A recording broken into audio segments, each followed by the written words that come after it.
Amén, amén. Entonces vamos a la palabra. Voy a tratar de seguir todo lo que está ahí en el boletín, hermanos. Es bastante, pero es necesario. ¿Por qué? La palabra de hoy se llama cuidado con el lobo. ¿Por qué? Bueno, les comento, mis hijos ahorita están con la fiebre de los cuentos, pero uno de los cuentos que también les estamos compartiendo a mis hijos es el cuento de la Caperucita Feroz. Ustedes ya saben, ¿no es cierto? La Caperucita Feroz, que la mamá le dice, no hables con el lobo, y el lobo es mentiroso. El lobo es mentiroso. ¿Por qué la palabra de hoy se llama cuidado con el lobo? Porque constantemente van a venir personas a nuestras vidas para decirnos que la salvación se pierde. Voy a ir directo al grano, hermanos. Nosotros como iglesia no creemos que la salvación se pierde. Pero en esta semana, sobre todo en las células, en los lugares que he visitado, hay esa duda que la salvación se pierde. Y usan muchos versículos para decirte que la salvación se pierde. ¿Cuál es el problema? Que hay versículos que no tratan de salvación, sino que tratan de reino. Y ser salvo y ser vencedor o entrar al reino es diferente. Hay parábolas que dice el reino de los cielos es semejante a... ¿Han escuchado, no es cierto?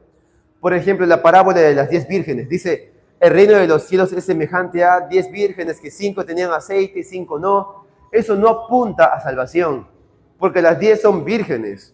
No son 5 vírgenes y 5 rameras, como para decir la iglesia y los no creyentes. No, todas son iglesia. Por lo tanto, no habla de salvación. Sin embargo, muchos creen que trata de salvación. Y ahí entra el problema. Cuando no entendemos. Por lo tanto, cuidado con el lobo. Te van a decir que mediante muchos versículos que la salvación se pierde. Pero nosotros no creemos que la salvación se pierde. Es un regalo. Y los niños dicen lo siguiente: lo que se regala ya no se quita. Si los niños saben de eso, imagínense el Señor. Y la palabra misma dice que la salvación es un regalo. Vemos el primer versículo, en Romanos 8:16. Atención, Romanos 8:16 dice: pues su espíritu, dése cuenta, espíritu con mayúsculas, el Espíritu Santo, pues su espíritu se une a nuestro espíritu para confirmar que somos hijos de Dios. Amén. O sea, el Espíritu de Dios testifica en medio de nosotros que somos hijos de Dios. ¿Cuándo percibes eso? Imagínate que algo te fue mal en ese día. Peleaste, discutiste, pecaste, no lo sé, y te sientes tan mal. Hay una voz que te hace sentir miserable, ¿sí o no? ¿Has escuchado esas voces? Pero hay otra voz que te dice: eres amado, eres bendecido, eres mi hijo, levántate, no te alejes, persevera. Para testificar que somos hijos de Dios. Entonces, ese espíritu con mayúsculas, el Espíritu Santo, testifica en nuestro espíritu que somos hijos de Dios. Eres hijo de Dios. Declara conmigo: soy hijo de Dios. Entonces, ¿cuál es la diferencia en el antiguo pacto? En el antiguo pacto, el Espíritu visitaba a las personas. Ejemplo, la palabra decía que el Espíritu de Dios vino sobre Sansón. El Espíritu del Señor vino sobre David. El Espíritu del Señor vino sobre Saúl y sobre otros personajes. El Espíritu venía y luego se iba. No era un Dios residente, pero hoy nosotros no somos un hotel de paso. Somos templo de ¿quién? Templo del Espíritu Santo. Gálatas 2:20 dice: ya no vivo yo más, Cristo vive en mí. Entonces, ese Espíritu Santo, el amado Espíritu Santo, testifica en nosotros que somos hijos de Dios. Te va a mostrar muchos versículos, Jean Paul, para decirte que no eres hijo de Dios. Pero recuerda el Espíritu del Señor testifica dentro de mí que somos hijos de Dios. Y sobre todo, ¿cuándo vas a necesitar esto? No es en el momento que le estás cantando, aleluya, renuévame, no, en ese momento no. En ese momento estás feliz. ¿Cuándo necesitas recordar que eres hijo de Dios? En el momento triste. Y en ese momento difícil, el Espíritu Santo va a testificar que eres hijo de Dios. Amén. Amén. Siguiente diapositiva, Jean Paul. Vamos a la siguiente diapositiva. Dice la palabra. Voy a avanzar hablando de salvación, pero no voy a detenerme con salvación, porque salvación es lo primero. Es como hablar el niño que entró a primaria en un colegio nacional. Es gratuito, ¿sí o no? Pero por matricularse, ¿será que ya le van a dar su certificado de estudios? De haber pasado de año. ¿Qué tiene que hacer? Asistir, hacer tareas, sacrificarse, lucharla, obras. ¿Ok? Hacer una obra para poder terminar. La salvación es la primera etapa, pero vamos a partir de la salvación.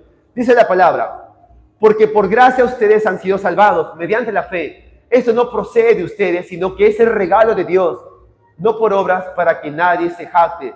Repite conmigo, regalo de Dios. Los niños, nuevamente recalco, los niños dicen, lo que se regala ya no se quita, ¿sí o no? Es un regalo de Dios, no por obras. Entonces no hay ninguna obra, amados hermanos, que nos pueda salvar. Hay muchos que dicen, pero ¿dónde quedan las obras? O la fe sin obras es muerta. Es otro versículo, es otro contexto. Cuando la palabra dice la fe sin obras es muerta, no está hablando de salvación, sino está poniendo a prueba el tipo de fe que uno tiene. Ejemplo, el que robaba, ya no robes más, pues. No, es que yo soy hijo de Dios y bueno, yo sigo robando y Dios me entiende. No, ¿será que esa fe que él dice tener, será que realmente esa fe lo ha salvado? De repente no ha creído. La que vendía su cuerpo, que se prostituía. No, pero yo soy hijo de Dios y Diosito nos ama a todos. Y yo creo en Diosito. Pero sigue vendiendo su cuerpo. Entonces, ¿será que realmente esa fe le ha salvado? Probablemente no. Es por eso que dice Santiago, la fe sin obras es muerta. El que robaba ya no robe más. Pero esa fe sin obras es delante de los hombres.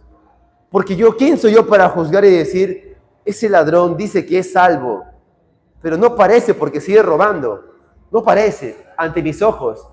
Pero ¿quién ve realmente quién es salvo? Solo Dios. ¿Qué tal si es? ¿Qué tal es salvo? ¿Qué tal no? ¿Quién se encarga de determinar todo eso? Dios. ¿Ok? Nosotros seguimos compartiendo palabra. No juzgamos, compartimos el evangelio. Y la luz de Cristo les va a traer vida. Pero hermanos, volvamos. No es por obras. Es un regalo de Dios. Cualquier persona que te quiera decir, es un regalo, tienes que hacer muchas obras, muéstrale Efesios 2:8. Guarden ese afiche. No es por obras, para que nadie se jacte de decir, pues yo soy mejor que Jenny, yo soy mejor que Catherine, yo soy mejor que Jean Paul, yo soy mejor que todos ustedes porque yo voy a la iglesia y yo soy el pastor. No, hermanos, yo no podría decir que lo que yo hago me acerca más a Dios. No es por obras, amén. Partamos de allí. Es un regalo, amén. Dile de tu costado, es un regalo. Es un regalo, Jean Paul, es un regalo, amén, de parte de Dios. Siguiente versículo, por favor. Siguiente diapositiva. Entonces estamos sentando la base de que es un regalo de parte de Dios y no es de nosotros. Si puedes, la siguiente diapositiva, Jean Paul. Derecha, derecha. Ya está.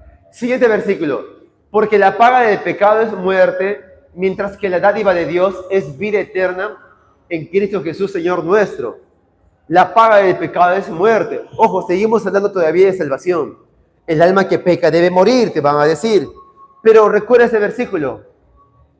La paga del pecado es muerte, pero la dádiva, el regalo, ¿sí? La generosidad de parte de Dios, ¿en qué consiste? Vida eterna en Cristo Jesús. Es cierto que el alma que peca debe morir, por cuanto todos pecaron y están destituidos, pero el regalo de parte de Dios, ¿qué es? Vida eterna. Entonces no aceptes esa idea de que, pero hermana, tú el día de hoy has renegado. Ten cuidado porque puede ser que pierdas tu salvación. No pierdo mi salvación porque se me salió el indio y la india. No estamos diciendo sigue renegando. Estamos diciendo que no aceptes esas mentiras. Porque creyente, hijo de Dios, que piensa que su salvación se pierde, vive como un derrotado. Porque piensa que un día es salvo y el otro día no. Es una vida miserable realmente. Creer que en un tiempo Dios está bien con nosotros y en otro momento Dios está molesto. Es un regalo, dice, de parte de Dios. ¿Y ese regalo qué es? Es vida eterna. El regalo de Dios es vida eterna. El resultado del pecado, ¿qué es? Muerte. Pero el regalo de Dios, ¿qué es? Vida eterna. No tiene sentido, hermanos, que Dios te regala la vida eterna y diga, no, Jenny se portó mal, le quito ese regalo. Catherine se portó mal, le quito ese regalo. No, hermanos. Es un regalo. Y es eterno. Amén. Entonces sentamos la base. No quiero detenerme en la salvación. Quiero avanzar porque hay algo más. Repite conmigo, algo más.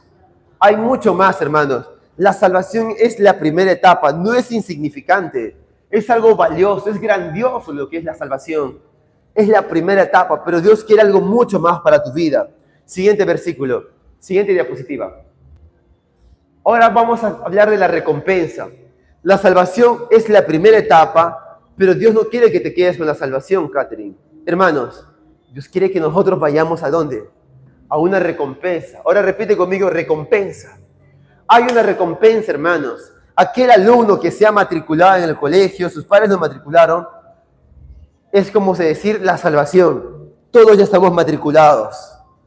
Y los que no están en el colegio es porque no quieren estudiar, es porque en el sentido figurado vendría a ser aquellos que no son de la iglesia. Entonces todos aquellos que han aceptado a Cristo Jesús han sido matriculados para la vida eterna y nadie los puede expulsar. Amén. Porque es un director bueno y espero que me estés entendiendo.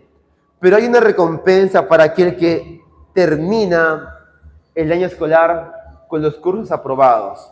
No estamos hablando de sacar 20 en todo, perfección. Estamos hablando de haber perseverado. Amén. Hay una recompensa. Veamos Apocalipsis 22:12. Dice, miren que vengo pronto y traigo conmigo mi recompensa y le pagaré a cada uno lo que según haya hecho. ¿Qué es lo que trae el Señor? Trae una recompensa. Pero ¿cómo va a dar esa recompensa? Conforme ustedes hayan trabajado, conforme ustedes hayan hecho en esta vida, ustedes van a ser recompensados. No todos se esfuerzan igual. No todos viven una vida cristiana en la cual se esfuerzan de la misma manera. Y no hablamos un esfuerzo humano. Es la fe que nos lleva a perseverar. Catherine me estaba preguntando, me decía hace un rato, wow, debe ser más sacrificado para usted hacer un culto por la tarde. Yo le dije, me encanta. Yo estoy feliz, yo estoy como pez en el agua. Que hayamos pocos ahora es otro asunto. Esto va a crecer en el nombre de Jesús, amén. Sin embargo, yo estoy feliz. ¿Pero por qué lo hago? Es por la fe. Si fuesen mis propias obras, ya estaría cansado. Ay, no puedo más, en la mañana estoy cansado, ya, que se frieguen los de la tarde, ya les voy a decir que no puedo. Podría haberles dicho que no puedo, mentirles, no lo sé, o decirles la verdad, estoy cansado. Pero la fe nos lleva a ir más. Es por la fe. Esas obras, esa recompensa que va a entregar el Señor es de acuerdo a las obras, pero que viene en la fe. La fe nos lleva a hacer obras. Hay una fe en Jesucristo que nos da la salvación, pero esa misma fe que el Señor ha colocado nos lleva a hacer obras buenas. No somos salvos por las obras, somos salvos por la fe, por la gracia. Pero después de que somos salvos, esa misma fe nos lleva a hacer obras. Si robabas, ya no robes más. Si te costaba perdonar, la fe te lleva a perdonar, a amar. Amar inclusive a aquellos que no lo merecen. Amén. Por la fe. Siguiente diapositiva, por favor. Siguiente. Dice la palabra, Mateo 16:27. Porque el Hijo del Hombre ha de venir en la gloria de su Padre con sus ángeles, y entonces recompensará a cada uno lo que según haya hecho. Entonces dice que Jesucristo va a volver. ¿Y qué va a hacer cuando vuelva? Va a recompensar según lo que hayan hecho. Hermanos, no estamos hablando ahora de salvación. Hay una recompensa, Jean Paul, para aquellos hijos de Dios que están perseverando. Jean Paul también trabaja toda la madrugada, pero ha decidido estar aquí en el culto. Este horario se adapta más a él. Él no podía venir en las mañanas porque obviamente trabaja hasta las 6 de la mañana, hasta que desayune 7:30, recién va a descansar. No puede estar en los cultos en la mañana, pero hoy sí. Y hay una recompensa a aquellos que están perseverando. Catherine trabajó también toda la madrugada. Hay una recompensa. La hermana Jenny sacrificó actividades para estar aquí. Hay una recompensa. De acuerdo a lo que nosotros hayamos hecho. El perseverar, recibir palabra. Amén. No escucho sus amenes. Amén, hermanos. Aleluya. Siguiente diapositiva. Entonces, hermanos, que quede claro. Hay una recompensa. No te quedes con el hecho de ser salvo. El ser salvo no es insignificante. Lo es todo. Es vida eterna. Amén. Es grande la vida eterna. Es valiosísimo. Pero no te quedes ahí, hay más. Porque el Señor está prometiendo que recompensa. Amén. Siguiente diapositiva. Entonces estamos, no, está bien, quédate ahí. Vamos a ver entonces varias promesas que el Señor da a su iglesia. Al decir, en Apocalipsis, en el capítulo 2 y capítulo 3, están las famosas 7 iglesias. Ya cada iglesia, ojo, si se trata de la iglesia, ese mensaje está dirigido para creyentes o para no creyentes. Para creyentes, porque es el mensaje a la iglesia de Éfeso, Esmirna, Filadelfia, todos son de iglesia. Es el mensaje a los hijos de Dios. Amén. Entonces, si son hijos de Dios, ya no les está hablando de salvación. No les está hablando de vida eterna. ¿De qué está hablando? De una recompensa, que es reinar con Jesucristo. Amén. Veamos entonces a través de cada una de estas iglesias. Primera iglesia, la iglesia de Éfeso, Apocalipsis 2:7, dice: el que tenga oídos, que oiga lo que el Espíritu dice a las iglesias. El que salga vencedor, le daré derecho a comer del árbol de la vida que está en el paraíso de Dios. Al que salga vencedor. Repite conmigo, vencedor.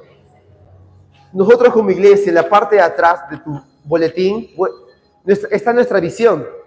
Nuestro encargo es edificar una iglesia de vencedores.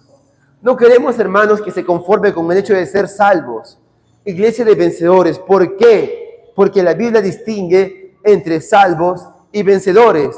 Ser salvo es por la fe, no es por las obras. En cambio, ser vencedor sí es por las obras. Obras de la fe. Al que salga vencedor, le daré derecho de comer del árbol de la vida, que está en el paraíso de Dios. Siguiente diapositiva. Vamos a ir a la iglesia de Esmirna, que también tiene una promesa. Apocalipsis 2:11 dice: el que tenga oídos, que oiga lo que el Espíritu dice a las iglesias. El que salga vencedor. Otra vez la palabra vencedor, hermanos. Ya no está hablando de salvación. No confundan los versículos. Ya no habla de salvación, habla de recompensa, porque hay una recompensa para el vencedor. Dice: el que salga vencedor no sufrirá daño alguno de la segunda muerte. ¿Cuál es esa segunda muerte?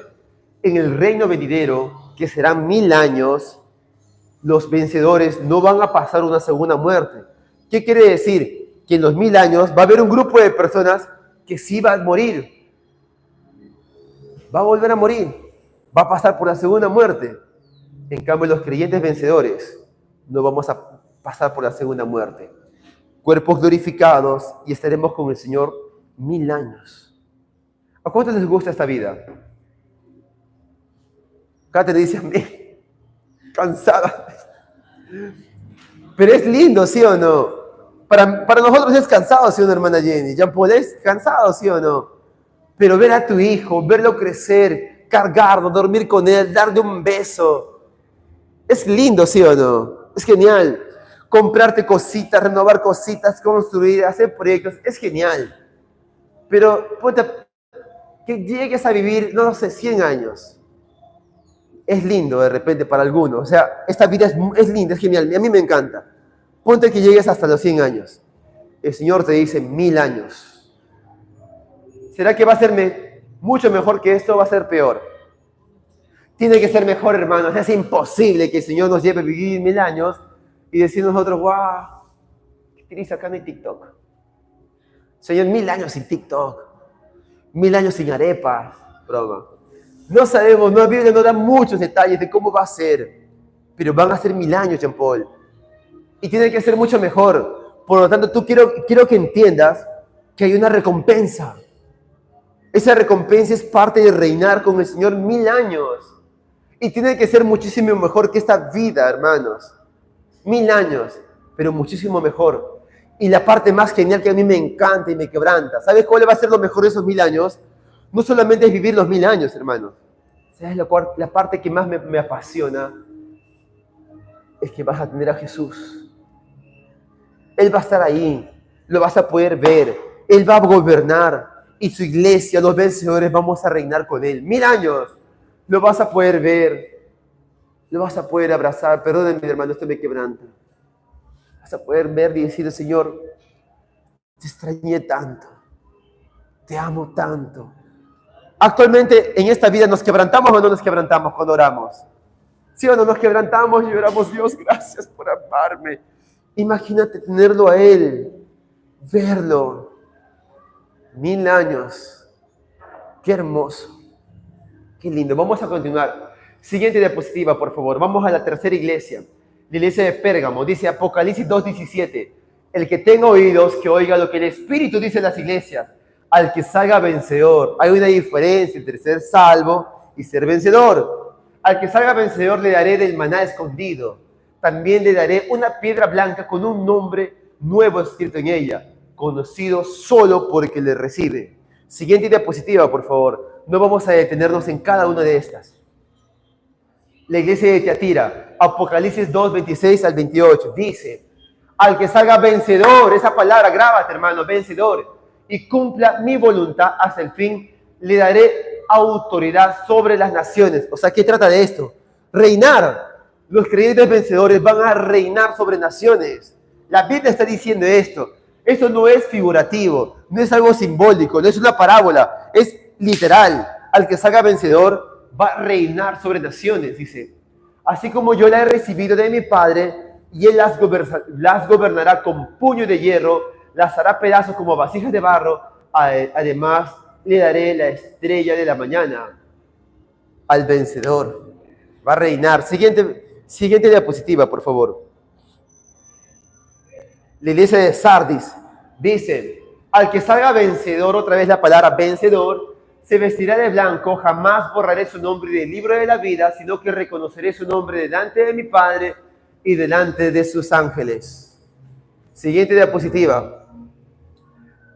Vamos a la iglesia de Filadelfia. Al que salga vencedor, esa palabrita, hermanos, grábatelo. Y perdónenme que sea redundante, pero quiero que para ti te quede claro: vencedor, vencedor, vencedor. No es lo mismo que ser salvo. Dice la palabra: al que salga vencedor, lo haré columna en el templo de mi Dios, y ya nunca tendrá que salir de allí. Sobre él escribiré el nombre de mi Dios y el nombre de la ciudad de mi Dios, la nueva Jerusalén, que baja del cielo de parte de mi Dios, y también escribiré sobre él mi nuevo nombre. Hay una recompensa. Y la última, la iglesia de la Odisea. Siguiente diapositiva, por favor. Siguiente. Apocalipsis 3:21 dice: al que salga vencedor, le daré el derecho de sentarse conmigo en mi trono, como también yo vencí y me senté con mi Padre sobre su trono. Otra vez hablando de reinar. Vamos a reinar. Declara conmigo: voy a reinar. Vamos a reinar con el Señor. Nuestro encargo es edificar una iglesia de vencedores. Y queremos que tú no te conformes solamente con ser salvo. Bueno, hermano, suficiente con ser salvo, no más, no sé, me rajaré la panza. Vamos a perseverar. Amén. Vamos a amar al Señor. Vamos a perseverar. No vamos a desistir. Fracasaste, caíste, te decepcionaste y tú avanzas. Amén. No nos rendimos. El vencedor no es el que nunca pecó después de ser salvo. El vencedor es aquel que ha perseverado hasta el fin. Hasta el fin. Amén. Amén, hermanos. Hasta aquí, ¿quiénes ya se han cansado? Levanta la mano el que está cansado. Aleluya. Nadie está cansado todavía.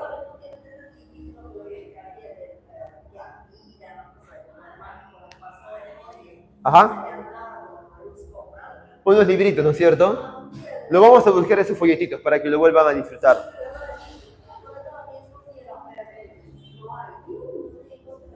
Voy a buscarlos para poder seguir meditando. Pero hoy no vamos a detenernos tanto en Apocalipsis. Queremos diferenciar entre ser salvos y ser vencedor. Amén. Solo estamos mencionando para que ustedes sepan que hay una recompensa. Para que ustedes puedan decir: ok, Señor, voy a ponerme pilas y voy a ir tras esa recompensa. Amén. Siguiente diapositiva, por favor. Ok. Hermanos, entonces, ¿cómo poder ser vencedor? O sea, ¿cómo? Primero, vive por la fe. Porque imagínense, puede ser que haya un cristiano, atención, puede ser que haya un hijo de Dios, es salvo por la fe, amén, es salvo por la fe. Sin embargo, imagínense que este hermano, salvo por la fe, tiene vida eterna, sin embargo, nunca más va a la iglesia. Puede ser el caso, ¿sí o no? Un hermano que fue salvo por la fe, pero nunca más decide ir a la iglesia. Se aburrió, se cansó, no quiere saber nada más.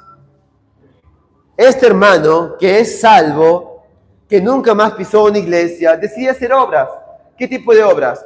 Dar de comer comida a los perritos, ayudar a los necesitados, ayudar a los pobres, y no son malas obras. Pero dejó de tener comunión con Dios. Ya no quiere orar, ya no quiere leer la Biblia, ya no quiere ayunar, no quiere meditar en la palabra. ¿Me están entendiendo, hermanos?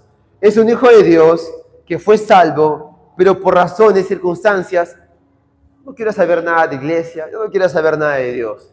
Es salvo, y cuando muera su destino es estar con el Señor, pero decide nunca más participar de la iglesia. Decide: yo puedo hacer obras a favor de los necesitados, sin necesidad de ir a una iglesia. Yo puedo ayudar a los perritos de la calle, sin necesidad de decir que soy cristiano. Es salvo, pero nunca más buscó a Dios. Entonces, no es cualquier tipo de obras. El ser creyente vencedor, estamos hablando de ser un creyente vencedor, ya no salvo. Ser un creyente vencedor se trata de vivir por la fe, pero esa fe que nos lleva a hacer obras de fe. Por ejemplo, cuando Jesucristo, en el Sermón del Monte, que es Mateo capítulo 5, 6 y 7, al final termina diciendo, en Mateo capítulo 5, está diciendo: amen a sus enemigos, porque dice: ¿qué recompensa van a tener si ama a los que los aman? Porque los hipócritas y los paganos hacen lo mismo. Y es cierto, ¿no es cierto? Aquellas personas que no tienen a Dios, ¿a quiénes aman? ¿A sus enemigos o a los que les aman a ellos? Con los que se llevan bien, ¿sí o no? Obviamente, no tienen a Dios, y en su sano juicio, en su lógica, dicen: ¿cómo voy a perdonar? ¿Cómo voy a estar con gente que me cae mal? Yo solamente estoy con mi gente, con mi sangre, con aquellos que nos llevamos bien, y con los demás les pongo cruz. Y Jesús dice: ¿qué recompensa vas a tener si amas como ellos? O sea, ¿qué quiere decir? Vamos a hacer un contraste. Que sí hay una recompensa cuando amas a aquellos que no te aman. Hay una recompensa cuando amas a aquellos que no lo merecen. Hay una recompensa cuando amas a aquellos que tú no quieres amar. Hay una recompensa, dice el Señor. Y eso solamente, ¿quién lo hace? Un hijo de Dios que quiere ser vencedor o derrotado. Vencedor, al que venciere. Hemos visto 7 versículos de las 7 iglesias de Apocalipsis que ofrece una recompensa para aquellos que quieren perseverar. Hay una recompensa. Repite conmigo: recompensa. Entonces, la primera es las obras de la fe. Amén. Las obras por la fe. ¿Cómo ser un vencedor entonces? Obras por la fe. Todo es por la fe. Repite conmigo: por la fe. Repite conmigo, por favor: por la fe. Bienvenida, hermana. Es por la fe. Amén. No se puede hacer la vida de la iglesia. No hay forma de hacer vida de iglesia. No hay forma de ser un creyente vencedor en tu propia fuerza. Hermanos, en nuestra propia fuerza, ¿nos cansamos o no nos cansamos? Nos cansamos. En nuestra propia fuerza nos cansamos. El día de ayer hubo un encuentro de jóvenes, de jovencitos. Estaba también Aarón participando aquí. Hermanos, desde temprano hasta la tarde, 6 de la tarde, parados, sin descansar, dándole duro. ¿Serán sus propias fuerzas o por la fe? Por la fe, hermanos. Muchos de ellos decían: me estaba doliendo, pero decían: vale la pena. Vean a los niños llorar, quebrantarse, levantar sus manos, orar. Les duele la espalda, las piernas, pero están ahí dándole por la fe. El Señor renueva nuestras fuerzas. Amén. Entonces, una característica de un creyente vencedor es que vive por la fe y hace las obras por la fe. Otras características: que obedece los mandamientos de Cristo. No es la ley, no hablamos de la ley. Sabemos que la ley nadie la puede cumplir al 100%, sino es obedecer los mandamientos de Cristo. ¿Y cuál es el mandamiento de Cristo? Juan 3, 74 al 35 dice: este mandamiento nuevo les doy, que se amen los unos a los otros, así como yo los he amado. También ustedes deben amarse los unos a los otros. De este modo sabrán que son mis discípulos si se aman los unos a los otros. Ejemplo. Vamos a rajar un poco de los hijos de Catherine. Imagínense que le dicen a Marcelis, le dicen: Marcelis, ten paciencia a tus hermanos, ámalos. ¿Y qué va a decir Marcelis? Marcelis va a decir: pero mamá, es que me hacen renegar, no puedo. se esfuerza por tener paciencia, pero no puede, porque sabe que Albita y Aarón son espesitos. Pero es que le estás diciendo, ámalos porque son tus hermanitos, ayúdalos porque son tus hermanitos, tenles paciencia porque son tus hermanos. Pero otra cosa es que tú le digas, Marcelis, tenles paciencia, ámalos como nosotros también te hemos amado. Algún momento fuiste niña, en algún momento has hecho berrinche, en algún momento has fallado y hemos estado ahí para ti. Ámalos como te hemos amado. ¿Cambia el asunto o no cambia el asunto? Porque dice, tienes razón, me han amado, por lo tanto yo voy a tener paciencia. Ya no se trata de decir cumple los mandamientos, se trata de decir ámense, amémonos como Cristo nos amó. Amén. Ahí cambia el asunto. Es mucho más difícil, es más confrontativo. Si Él me amó cuando no merecía, ¿cómo no amar a aquellos que no nos merecen? Si Él me perdonó cuando yo era un desgraciado, ¿cómo no perdonar a aquellos que me están fallando? Amén. Creyente vencedor. Esa característica no es para cualquier hijo de Dios, hermanos. Es para el creyente vencedor. Es por eso que hoy estamos haciendo una diferencia entre ser vencedor. Porque nosotros como iglesia tenemos lo que es la visión del vencedor. No queremos que el creyente, el hijo de Dios, se conforme con ser salvo, venga los domingos y se despida y vuelva el otro domingo y no tenga una vida de vencedor. Queremos que sea de vencedor. Repite conmigo una vez más, vencedor. Ok, otra característica, que produce frutos espirituales. Hay frutos. Definitivamente esos frutos se manifiestan. Los frutos del Espíritu Santo. Amor, gozo, paz, paciencia, benignidad, bondad, fe, mansedumbre, templanza. Contra tales cosas no hay ley, dice. Es más, ni siquiera dice fruto la palabra, dice fruto. En singular, o sea, quiere decir que del mismo árbol produce todo ello. Amén. ¿Qué más? ¿Qué característica tiene el creyente vencedor? No se conforma con ser salvo. Hermanos, no se conforme con ser salvos. Voy a usar el micrófono, por favor. Porque algunos hermanos están así con la salsa de afuera. Escuchan la palabra, está como en su cabecita. Hola, hola, sí, son. Ok, hermanos. Característica del creyente vencedor es que no se conforma con solo ser salvos. Es como ese alumno que fue matriculado al colegio, gratuito, nacional, hermana Jenny. No se conforma con solo asistir, Giovanni. ¿Qué quiere ahora? Quiere aprobar, quiere hacer las tareas. Y sin darse cuenta, al esforzarse, al final hay un diploma. Amén. No se conformó con solamente estar matriculado. Perseveró hasta el fin. Pregunta, ¿en la vida de la iglesia hay pruebas o no hay pruebas? ¿Hay cansancio o no hay cansancio? Hay cansancio. Catherine decía, usted debe estar cansado. Puede que sí, que esté cansado, no me doy cuenta. Yo estoy feliz como pez en el agua, compartiendo palabra. Me encanta compartir palabra de Dios. Pero es por la fe. En mi esfuerzo yo estaría cansado. En mis fuerzas diré, no puedo más. Un mensaje de texto para que me comprendan que no voy a ir. Y estoy seguro que me van a comprender. Pero por la fe perseveramos, enfrentando pruebas, persecuciones, dificultades. Característica de un creyente vencedor. Amén. El creyente derrotado no persevera, se conforma.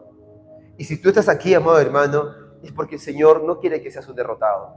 No quiere que te quedes con la salvación en la primera etapa, sino que tú puedas soñar y decir, yo quiero ser ese creyente vencedor. Amén. Como hablábamos hace un momento, esta vida es bonita. Criamos hijos, algunos aquí ya son abuelos, abuelas. Y es bonito todo eso. Que vivas hasta los 80 años, ok. 90, ya, 100, ya está, listo. Pero el ser vencedor habla de 1000 años. 1000 años, Giovanni. ¿Y será que esa vida que el Señor nos ofrece en el reinar al creyente vencedor, no al derrotado, al creyente vencedor que es de 1000 años, será mejor que esta o será más triste? Mejor, aleluya, tiene que ser mejor. ¿Y qué es aquello que le hace mucho más increíble y mucho más deseable? Que estará Jesús ahí, reinando junto con los creyentes vencedores. Amén, con los creyentes que han perseverado. Tan solamente en esta vida nos quebrantamos cuando adoramos al Señor. Nos quebrantamos cuando oramos al Señor, ¿sí o no? Derramamos lágrimas y decimos, gracias Señor por amarme. Pero no lo ves, solo lo sientes. Imagínate esos 1000 años, Jesús reinando contigo. Lo vas a poder ver y decir, Señor, te extrañé tanto. Hay una película, la vida del apóstol Pablo, que es una película del 2019. Muestran cómo los creyentes de aquella época pasaban por el circo. ¿Qué era el circo, Giovanni? El circo era en ese coliseo romano donde metían a los creyentes en el rodeo y soltaban fieras. ¿Para qué? Para que sean devoradas. Y cuando preguntan ahí al hermano Lucas, ojo, es película, no está en la Biblia, pero son hechos históricos que sí es real, o sea, esa persecución sí es real. Hay libros históricos no cristianos que hablan de esa persecución y matanza, porque era parte de las costumbres romanas, la matanza en el rodeo, y muchos de ellos eran cristianos. Entonces le preguntan al hermano Lucas, ¿qué va a haber mañana? Porque ellos están presos, capturados.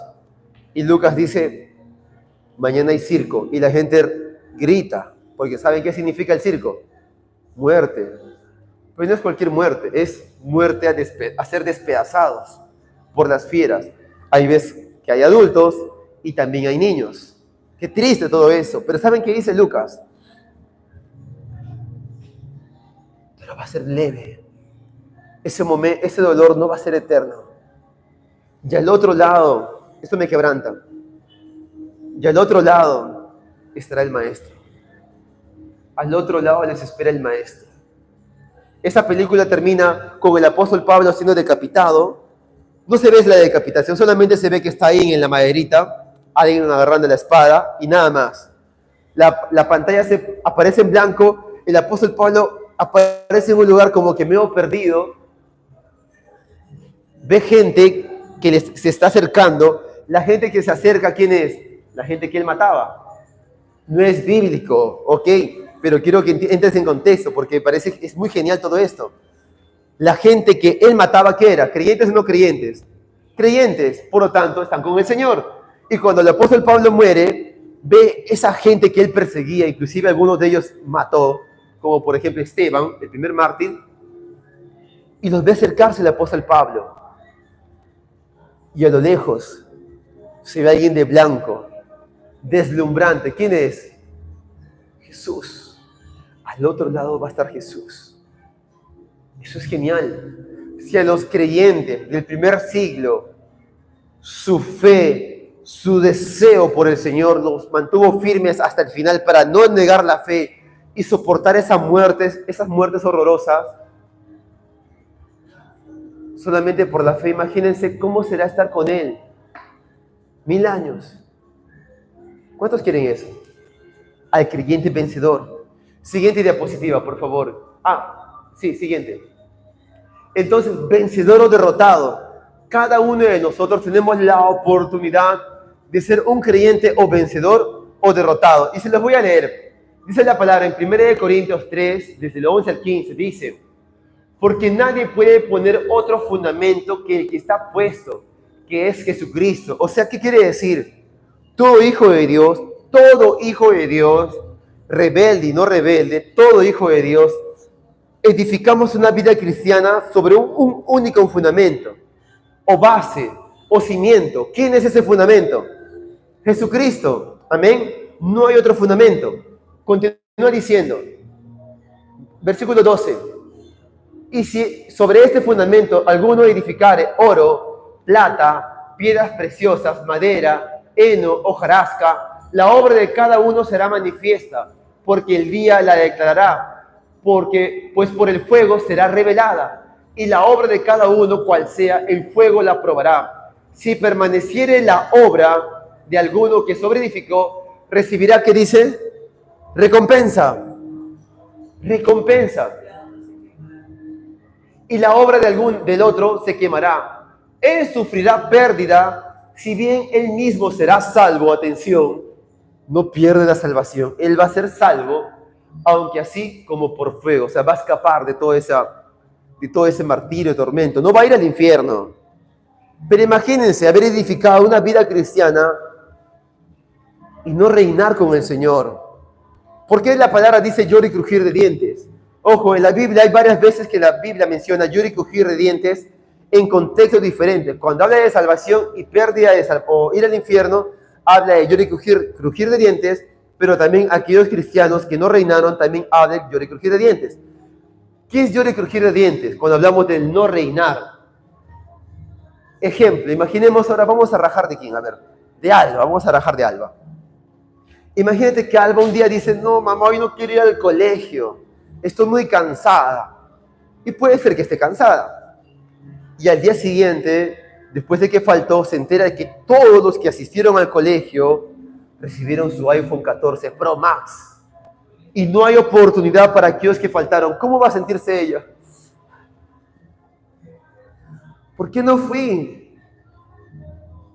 Y en la vida cristiana, ¿por qué no perseveré? ¿Qué me costaba? No sé cuánto es 24 horas por 7 días, creo que son 150, 170, ponle 150, ¿ya? 150 horas a la semana. 2, hermanos, para el culto. 2. ¿Será que tenemos 2 horas para el Señor? O sea, ¿te das cuenta de la magnitud? Son 150 horas. 2 horas, Catherine. 2 horitas. Y agrégale otras 2 horas para la célula, o sea, 4 horitas. Y agrégale unos minutos más durante la semana por tus oraciones. De 150 horas. Imagínate no reinar con el Señor simplemente porque querías dormir un poquito más. Simplemente porque en el culto, no, la iglesia muy lejos. O porque, no lo sé, ¿por qué puede ser? Porque justamente ese día hay compromiso, hay cumpleaños, y siempre hay compromiso, y siempre te visitan, y nunca hay tiempo para ir a la iglesia. Y después decir, Señor, pude haber reinado. ¿Qué me costaba? Solo eran 2 horitas a la semana, o 4 horas de 150. Hay hermanos que conmigo me dicen, hermano, perdóname, este mes estuve muy ocupado. Están aquí en Trujillo. No están en la selva, en una comunidad, están en Trujillo. Solo que estaban ocupados. 30 días por 24 son 720 horas, me parece. De 720 horas, no haber ido a un culto durante todo un mes. Increíble, ¿sí o no? Entonces, en ese momento uno dirá, pude haber reinado. Entonces, si alguno edificare sobre ese fundamento que es Jesucristo con oro, plata y piedras preciosas, ¿eso es barato o caro, el oro? ¿Es caro o no? Es caro. Pero vale la pena. ¿Por qué? Porque cuando pase por el fuego, el oro desaparece por el fuego, la plata, las piedras preciosas no desaparecen. Y valdrá la pena. El hecho de que ustedes estén aquí en un culto, cansados, algunos trabajaron de madrugada, no han dormido bien, pero estar aquí para el Señor no creo que sea heno y paja y hojarascas. Con todo el cansancio, te dice, Señor, voy al culto porque necesito de ti. Y estás sobreedificando. ¿Qué vendría a ser un heno? Paja y hojarascas. Iglesias ahí en todo lado. Voy a ponerme mi prédica en línea, con mi canchita, y ahí oro, porque Diosito está en todo lado. Y es cierto, Dios está en todo lado. Amén. Puede ser lleno del Espíritu Santo en casa, pero el hecho de perseverar, tomar un taxi, sacrificar sueño, es un precio a pagar. Y barato no es. Amén. Entonces cada uno de nosotros tenemos la oportunidad, amados hermanos, de edificar vida cristiana con materiales caros o baratos. Cada uno decide. Yo por mi parte, no crean que yo lo disfruto. Disfruto edificar con materiales caros. ¿A quiénes les gusta dormir? Levanten la mano. Me encanta dormir. Solo que mi cuerpo ya se acostumbró, 5:30 de la mañana, ¡pum! 5 de la mañana, ya no puedo dormir. ¿Qué hago? Me levanto, oración, palabra, textos, libros, hasta que mis hijos despierten. Una vez que mis hijos despierten, ya no puedo ya. Tengo que separar otro momento. Lo disfruto, ya me acostumbré. Amén. Vale la pena, repite conmigo, vale la pena. Vale la pena, amados hermanos. Siguiente diapositiva, por favor, Jean Paul. La Biblia hace un contraste sobre un creyente vencedor y un creyente derrotado. Ambos son salvos. ¿Quiénes son? Abraham y Lot. Hermanos, Abraham, ¿qué más podemos decir de Abraham? Para no detenernos mucho tiempo en los versículos, porque faltan más versículos, de Abraham podemos decir que es el padre de la fe. Hermanos, es el padre de la fe. O sea, es un gran ejemplo. Padre de la fe. ¿Qué más decir? ¿Que tuvo sus errores? Sí, pero es el padre de la fe. Pero hubo otro personaje que también fue justificado. ¿Por qué justificado? La promesa de parte de Dios le dijo a Abraham: deja tu tierra, tu parentela y ve a la tierra que te mostraré. ¿Y quién lo siguió? Lot, su sobrino Lot. De alguna manera Lot creyó en la promesa de Dios para Abraham. Y de esa forma él también fue considerado justo porque andaba con Abraham. Solo que Lot no fue un creyente vencedor. Hubo un momento en la vida de Lot y Abraham que sus ganados, sus bienes, crecieron tanto que los pastores de Lot y Abraham estaban peleando. Y Abraham le dice a Lot: Lot, hagamos algo. Para que no haya altercado entre nuestra gente, vamos a separarnos. Si tú te vas a la derecha, yo me voy a la izquierda y viceversa. Y Lot escoge los lugares más bonitos, los campos, las llanuras, las partes verdes. Y Lot el lado opuesto, que no era tan bonito. Solo que Lot llegó a Sodoma y Gomorra. Y Abraham tuvo que seguir luchándola. Y en todo momento fue bendecido por Dios. Pero dense cuenta cómo Lot representa un creyente derrotado. Llegó a Sodoma y Gomorra. Vivió en Sodoma y Gomorra. La Biblia dice que él no participaba de esos. Él no era un pecador, pero se mezcló en una sociedad tan perdida. Entonces Dios quiere destruir Sodoma y Gomorra y envía ángeles. Y entonces los ángeles, siguiente diapositiva, Jean Paul. Entonces los ángeles, antes de sacar a Lot, sucede lo siguiente. Como Lot titubeaba, los hombres lo tomaron de la mano junto con su esposa y sus 2 hijas y lo sacaron de la ciudad con seguridad, porque el Señor tuvo misericordia de ellos. Tan pronto como lo sacaron, uno de ellos les dijo: huye por tu vida, no mires atrás ni te detengas en ninguna parte del valle. Huye las montañas, no sea que perezcas. Dios tuvo misericordia de Lot, porque era justo de alguna forma. Era parte de la familia de Abraham. Creyó en la promesa que Dios le dio a Abraham. Le siguió a Abraham en esa promesa. Justificado por causa de Abraham también, por la fe que Abraham le había transmitido. Pero vivió como derrotado. Se mezcló en Sodoma y Gomorra. Y su final fue más triste todavía. Su esposa, usted ya sabe, se convierte en sal. Sus hijas dicen: bueno, no hay hombres, ¿no?, donde estamos nosotros. Porque eran solamente ellos y su papá. Dice: vamos a hacer algo. Vamos a embriagar a nuestro papá y de él vamos a tener descendencia. Y de ahí nace la raza, la tribu de los edomitas, que constantemente fue un dolor de cabeza para el pueblo de Israel. Incesto se llama eso, ¿verdad? Creyente derrotado, salvo pero derrotado. Lot apunta a los creyentes derrotados. Salvo por fuego, se libró de Sodoma y Gomorra, pero su final fue triste. Hermanos, siguiente versículo, por favor. Es necesario entonces que nosotros comprendamos cuál es el trato que Dios quiere tener con nosotros. Nosotros hoy ya no vivimos en la época de Abraham, pero tampoco estamos en la época de Moisés. Y eso se llaman dispensaciones, el trato que Dios tiene para con su iglesia. La 7ª dispensación es el reino milenial, que está reservada para aquellos que son creyentes vencedores. En el principio de esta reunión hemos mostrado muchos versículos que trataban y decían: al que venciere recibirá esta recompensa. Sobre todo la iglesia de Apocalipsis, que son 7 iglesias. Amén. Hay una recompensa. Repite conmigo: recompensa. Y debemos entender algo. Nuestra vida cristiana no la llevamos mirando una recompensa. Ejemplo, el joven que va al colegio, se matricula y inicia las clases mirando el diploma. No todo el tiempo mira el diploma. ¿Disfruta o no disfruta el proceso?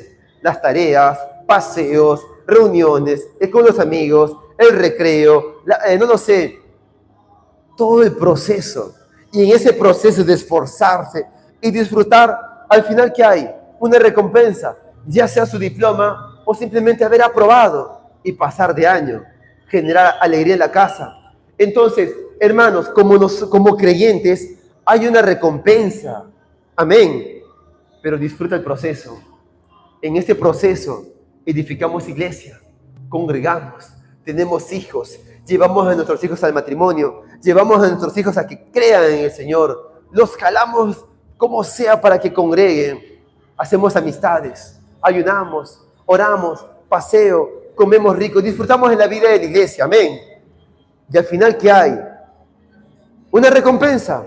Veamos, hermanos, voy a hablar brevemente sobre cada dispensación, porque ¿por qué es necesario entender esto? Porque muchos hijos de Dios están confundiendo el trato que Dios tiene para con nosotros. La primera dispensación es la dispensación de la inocencia, que inició con Adán y terminó con la caída de Adán. ¿Por qué se llama inocencia? Porque obviamente no había conciencia de lo bueno y lo malo en ellos. Era una inocencia pura. La Biblia dice que Dios caminaba con ellos. Pero vemos cómo es diferente con Moisés. Moisés le dice, muéstrame tu rostro. ¿Qué le dice a Moisés? ¿Pero qué le dice Dios? Si ves mi rostro vas a morir. No puedes verme. Diferente con Adán y Eva. La dispensación de la inocencia. ¿Cuándo termina? Con la desobediencia de Adán y Eva. ¿Cuál fue el juicio? O no sé, claro, el dictamen, el juicio. Ser expulsados del jardín del Edén. Siguiente dispensación, la dispensación de la conciencia. Muchos dicen, sí, ojalá este mundo fuese gobernado por nuestra conciencia y seamos conscientes. No, hermanos, la conciencia del hombre de alguna forma también está corrupta. Lo podemos ver en la continuación de la vida de Adán y Eva. La primera muerte, ¿quién ocasionó? Los hijos de Adán y Eva, Caín matando a Abel. Ya no estaban en la inocencia, vivían por su conciencia, pero en su conciencia se dejaron llevar por la vida del alma, por las pasiones, por la cólera, y mataron. ¿Cuándo termina la era de la conciencia? Termina en un diluvio. Hermanos, todo lo que les estoy mencionando está en su material. Creo que la hermana Carmen no tiene aquí. Ah, sí tiene, ok. Para que lo puedan seguir. Yo solo voy a correr. Está con versículos y todo. Termina con el diluvio. Inicia una nueva dispensación. No olviden, la dispensación Yuduani es el trato que Dios tiene para con el pueblo, para con la humanidad. Primera dispensación, la inocencia. La segunda, la conciencia. La tercera es el gobierno humano. ¿Cuándo inicia? Con Noé. Amén. ¿Y cuándo termina? Con la torre de Babel. ¿Por qué? Porque el pueblo de Dios ahí empezaba a corromper otra vez. Edificaron una torre. ¿Para qué? Dice la palabra, para llegar a lo más alto. Algunos teólogos dicen que al edificar una torre tan alta, querían tener contacto con el lado oscuro. Por ejemplo, en la Sierra Sur, en Cusco, yo vengo de Cusco, hay unos señores que se llaman altomisayos. Para que me entiendan, son como unos brujos, ¿ya? Así, para que se entienda mejor. Y ellos reciben su poder de las montañas que se llaman los apus, ¿verdad? Los apus. Ellos comentan y cuentan que sienten más presencia espiritual de ese lado oscuro en las partes altas de las montañas. Es más, otros medios conspiranoicos cuentan de que inclusive en la Torre Eiffel, lo mismo, edificaron una torre tan grande por el lado oscuro, ¿sí? Entonces dense cuenta que el mundo espiritual es real, ¿ok? Es real. Y vemos cómo en la Torre de Babel están edificando una obra humana para poder llegar a Dios y quizás hasta pelear con Dios o intentar pelear con Dios. ¿Y cuál fue el juicio? La confusión en Babel, la desunión, y ahí quedó la torre abandonada. De ahí llega la siguiente dispensación, que empieza ¿con quién? Con Abraham, que se llama la dispensación de la promesa. No olviden, es el trato que Dios tiene para con Abraham. Vemos que el trato que Dios tuvo con Abraham fue a raíz de una promesa. Abraham creyó en esa promesa y vivió por esa promesa, y Dios lo cuidó en base a esa promesa. Abraham mintió como 2 veces que su esposa era su esposa, y en todo momento, no se ve en ningún momento de la Biblia, hermanos, que Abraham lo confronte y le dice, eres un cobarde, eres un mentiroso. En ningún momento Dios confronta a Abraham. Es más, Dios lo defiende, y cuando quieren tomar a su esposa, Dios le dice a uno de los reyes, tomas a la esposa de Abraham y eres hombre muerto. Y el rey, pero Señor, él me mintió. Devuélvela, porque él es profeta y él va a orar por ustedes para que sean libres de esa maldición. ¿Cuál era la maldición? Que toda esa nación había quedado estéril. ¿Por causa de qué? Por causa del rey, por haber tomado, no se acostó con la mujer de Abraham, pero ya la había separado para él. Y por ese atrevimiento Dios maldijo toda esa tierra, confrontó al rey, lo amenaza de muerte, pide que Abraham ore por ellos, Abraham ora por ellos, son bendecidos, recupera la fertilidad y permite que Abraham salga de toda esa tierra rico. Pero fue un cobarde, mintió. Pero Abraham vivía ¿bajo qué? Bajo una promesa. Ok, vamos a continuar. Siguiente dispensación es la dispensación de la ley. Repite conmigo la ley. ¿Cuándo inicia? En Éxodo 20, versículo 1, cuando el pueblo de Dios recibe los 10 mandamientos. Ojo, antes de que el pueblo de Dios reciba los 10 mandamientos, todavía seguían en la promesa. Y Dios era paciente con ellos. Cuando Moisés los saca de Egipto, el pueblo de Dios empieza a renegar. Moisés, ¿por qué nos trajiste aquí? Tenemos hambre. Tengan comida. Moisés, tenemos sed. ¿Por qué nos trajiste aquí? Era que mejor muramos en Egipto porque renegaban. Y Dios, tengan agua. Amén. Dios fue paciente. En todo momento el pueblo de Israel era muy espeso y chocaba con Moisés, criticaba a Moisés, renegaba con haber salido. Ahí hay comida, extraño los ajos, las cebollas, ¿quién me diera de comer? Y Dios les daba de comer. Paciente. ¿Cuándo fue que cambió todo eso? Cuando el pueblo de Israel dijo, Moisés, lo que tú nos digas que hagamos, haremos. Lo que Dios te mande para que nosotros hagamos, lo haremos. No confiaron en Dios. ¿Confiaron en quién? Este pechito lo va a hacer. Tú manda nomás. Dame los mandamientos, lo vamos a hacer y vamos a obedecer. A partir de ahí cambia el tono. ¿Por qué? Porque Dios le dice ahora a Moisés, Moisés, que nadie se acerque a esta montaña donde estamos tú y yo, porque aquel que se acerca va a morir. Cambió el tono. Ya no era la dispensación de la promesa. Vuelve atrás, por favor. A la anterior diapositiva, donde estaban las dispensaciones. Ajá. Ya no estaban en la promesa. Era paciente. Pero cuando ellos quisieron vivir por la ley, entraron en una nueva dispensación. Recibieron los mandamientos y el tono cambió. Deuteronomio 28. ¿Qué dice Deuteronomio 28? El que obedece estas leyes recibirá estas bendiciones. Y solo son 15 versículos, hermana Jenny. Y el que no obedece esta ley recibirá estas maldiciones. Y son 45 versículos de maldiciones. ¿Pero por qué? Porque es otro trato. Están por la ley ahora. Es otra dispensación. La siguiente dispensación, ¿cuál es? La dispensación de la gracia. Repite conmigo, la gracia. ¿Cuándo inicia? En Hechos capítulo 2, en Pentecostés, cuando el Espíritu Santo desciende sobre la iglesia, empieza esa dispensación. ¿A raíz de qué? De un Cristo Jesús que en la cruz dice, Padre, en tus manos encomiendo mi espíritu. ¿Qué más? Dice, consumado es. ¿Qué más dijo Jesús en la cruz? Padre, ¿por qué me has abandonado? Por obvias razones. Dios es santo y Jesús estaba cargando con los pecados. O sea, se hizo maldito y se hizo pecador. Y como Dios es santo, ¡pum!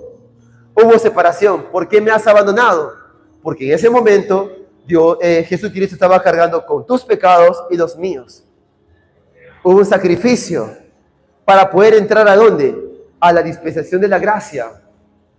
Hoy, el día de hoy me estaban preguntando unos vecinos en el barrio donde vivo, ¿cómo es posible que una persona miserable, delincuente, en su último momento de vida sea salvo?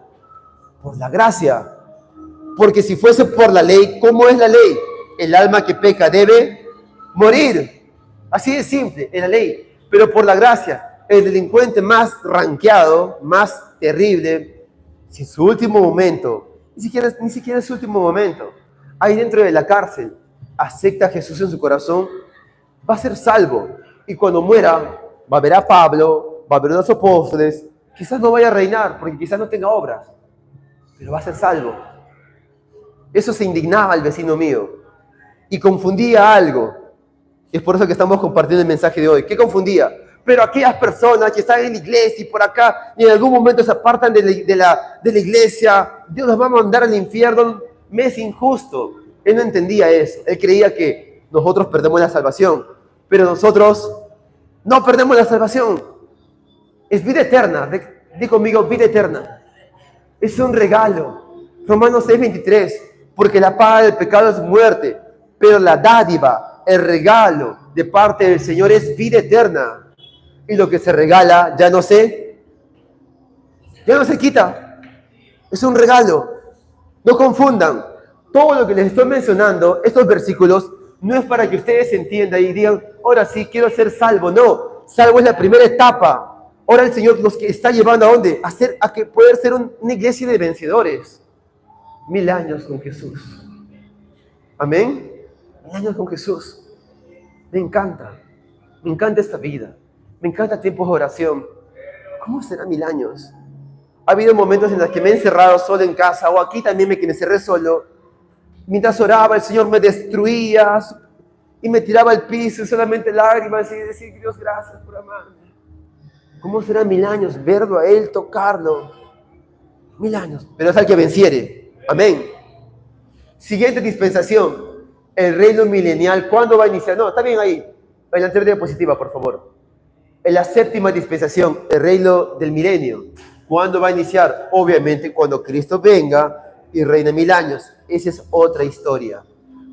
Y bueno, y la última dispensación, la eternidad. ¿Cuándo inicia eso? Cuando terminen los 1000 años, viene el otro tribunal, un juicio de parte del Señor para entrar recién a la eternidad. Jerusalén, la nueva Jerusalén desciende, dice la palabra, y he aquí vienen cielos nuevos y tierra nueva. Amén. Es otra dispensación, la Biblia nos da muchos detalles, pero ¿por qué quería compartir esto? Porque muchos creyentes que vivimos hoy en la época de la gracia, estamos mezclando la ley con la gracia. En la dispensación de la ley, cumplías la ley, eras bendecido. Y si no cumplías la ley, eras maldecido. Hoy en la gracia tú eres bendecido, aunque no lo merezcas. No mereces, pero es por gracia. Porque es otra dispensación. ¿Cuándo va a terminar? Cuando el Señor venga. Aún no ha terminado. Estamos en la dispensación de la gracia. Amén. Siguiente diapositiva. Hermanos, el reino de Dios ofrece una recompensa. El Señor Jesús, cuando apareció en la tierra, inició su ministerio diciendo, arrepiéntanse porque el reino de los cielos se ha acercado. ¿Cuándo es que se acercó el reino de los cielos? Cuando Él llegó. Pero no ese reino sea del milenio. Pero ya la manifestación del reino empezó a aparecer. ¿Por qué la manifestación del reino? Porque Jesús llegaba a un velorio y resucitaba. Jesús llegaba donde había enfermos o le traían enfermos y los sanaba. Y la gente de aquella época decía, ¿qué enseñanza es esta? Habla como quien tiene autoridad. Increíble. ¿Por qué? Porque Él empezó a manifestar el reino, pero no es el reino por completo. Y el Señor nos enseñó a orar de la siguiente manera. Venga tu reino. Venga tu reino. Hágase tu voluntad como en el cielo, así también en la tierra. Siguiente versículo, por favor. Hermanos, ya casi para concluir, primer aviso. Es que hay una promesa para los hijos de Dios. Declara conmigo, hay una promesa. Hay una promesa, hermanos. Vean esta promesa. Este versículo no trata de salvación. Es la parábola de los talentos. A uno dio 5 talentos y lo multiplicó. A otro dio 2 talentos y lo multiplicó. A otro dio 1 talento y lo enterró. Todo hijo de Dios recibe, es salvo y recibe algo de parte de Dios para obrar. Amén. Obrar por la fe. Todos, hermanos, todos. Todo hijo de Dios ha recibido ese talento para poder avanzar y ser un creyente vencedor. No todos vamos a funcionar igual. Quizás hoy estoy dirigiendo yo 2 cultos, pero tú no tienes que pensar en, tengo que ser como el pastor, dirigir 2 cultos para ser un vencedor. No, hermanos. Algunos le dio 5 talentos, a otros 2, pero con todos los que multiplicaron lo poquito que Dios le dio, el Señor se goza. El que multiplicó 5, el Señor se alegra. Al que multiplicó 2, se alegra. Y todos van a recibir una recompensa. Amén. Veamos qué dice este versículo. Bien, buen siervo y fiel. Sobre poco has sido fiel, sobre mucho te pondré. Entra en el gozo de tu Señor. Imagínate en ese día, en el tribunal de Cristo, después de que hayamos muerto. El Señor va a ver, vamos a ver las obras, la obra de Catherine. Ajá, aquí está Catherine. Por fin, cara a cara. El Señor Jesús. Catherine, sierva fiel. Fuiste fiel en lo poco. Tuviste problemas. Tu hermana te hacía renegar. Broma, Yudvani. Pero dice, en lo poquito has sido fiel, en lo mucho te pondré. Entra en el gozo de tu Señor. Qué lindo escuchar en ese día. Amén. Hay una recompensa. Lo que hacemos no es en vano. Es cierto que es difícil, cansado, nos agotamos, nos angustiamos, nos desesperamos. Pero hay una recompensa. Ese día escuchar, buen siervo fiel. Amén, hermanos. Siguiente diapositiva, por favor. Siguiente. Next. Siguiente diapositiva. Siguiente también, para avanzar un poquito. Uno más. Ok. Con esto estamos casi culminando, segundo aviso. Creo que me falta un versículo más. Es el mismo versículo del anterior, pero esta vez ya no habla de talentos. Vean cómo es el contexto, o cómo termina. El rey le respondió, hiciste bien, siervo bueno. Como has sido fiel en lo poco, te doy autoridad sobre 10 ciudades. Qué interesante. A uno le dio 10 ciudades, a otros 5 ciudades, de acuerdo a cómo hayan sido fieles en lo poquito que el Señor les entregó. ¿Fuiste fiel con estas ciudades? Ok. Te doy autoridad entonces sobre estas 10 ciudades. ¿Qué trata de eso? Autoridad. Te doy autoridad. Vas a gobernar conmigo. Yo seré tu rey, pero tú vas a reinar conmigo. Y te doy autoridad sobre estas 10 ciudades. Hay un reino, hermano. Nosotros no hacemos iglesia porque, bueno, vamos a hacer actividades para entretener a los hermanos. Hay una recompensa. Volviendo al ejemplo del día de ayer, al evento de ayer, 31 niños que recibieron a Jesús en su corazón, derramaron lágrimas, fueron salvos. Muchos de ellos recibieron sanidad del alma, amor de Dios. Gloria a Dios por ellos. Quizás esa es la primera etapa para ellos. Han empezado recién esta carrera. Pero había detrás de ellos un equipo de apoyo anónimo que estaba ayunando, que estaba orando en las mañanas, que estaba correteando aquí para que todo eso suceda, cocinando. Había hermanos con dolor de la pierna, pero estaban ahí cocinando para que todo salga bien, porque ellos mismos reconocen que vale la pena. En lo poco has sido fiel. Sé fiel en lo poco, seamos fieles en lo poco, porque esta palabra también es para mí. Amén. Esta palabra también es para mí. No quiere decir que yo ya lo tengo todo, no. Persevera. Porque imagínense en mi caso, Dios no quiera, que por alguna razón dice, no me aburría, eso de ser pastor es cansado, la gente se espesa. Y decido retirarme de la iglesia. Simplemente, ya no quiero continuar la carrera. Dejo de correr y digo, me cansé, voy a regresar. Es lo que dice el siguiente versículo, Jean Paul. Y con eso cerramos. Apocalipsis 3:11 dice, vengo pronto, aférrate a lo que tienes para que nadie te quite la corona. ¿A quién les das corona? ¿Al que no hizo nada o al que recibe un premio? Premio, ¿sí? En un certamen de belleza, compitió y recibió la corona. A un campeón, un medallista, donde quizás no recibe una corona, pero recibe una recompensa porque se esforzó. Amén. Hermanos, hay una corona, pero vengo pronto para que nadie te quite la corona. ¿Qué quiere decir? Que puedes perderla. Yo puedo perderla y no quisiera perderla.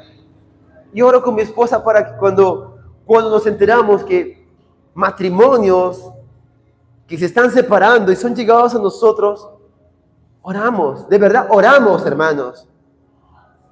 Vamos a orar. Oremos, porque no estamos libres de eso.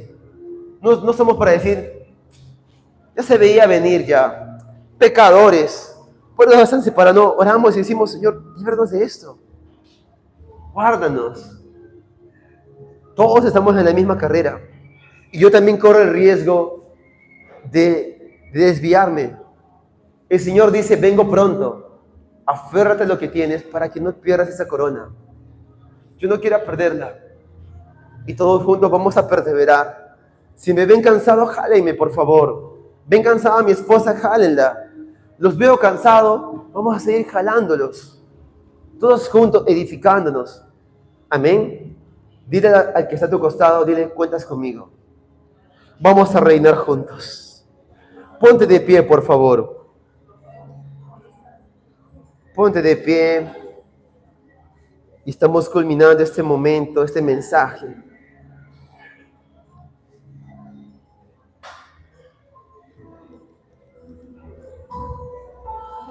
Amén.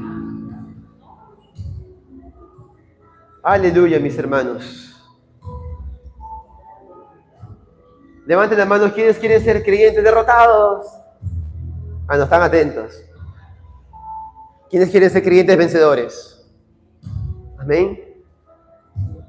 Definitivamente no vas a ser un creyente vencedor por levantar la mano, pero es un deseo de decir, Señor, yo quiero. Hay una recompensa. Quizás hoy estás entendiendo, wow, no sabía que había una recompensa. Pero a partir de ahora disfruta el proceso. Disfruta el proceso, Giovanni, Catherine, hermana Carmen, Jean Paul, hermana Jenny, Tomás. Disfrutemos el proceso de la vida de la iglesia. Amén. Va a haber problemas. Yo de repente les voy a decepcionar. El hermano que está a tu costado te puede hacer renegar. Pero que nada de eso sea motivo como para decir, ya no voy a perseverar ya.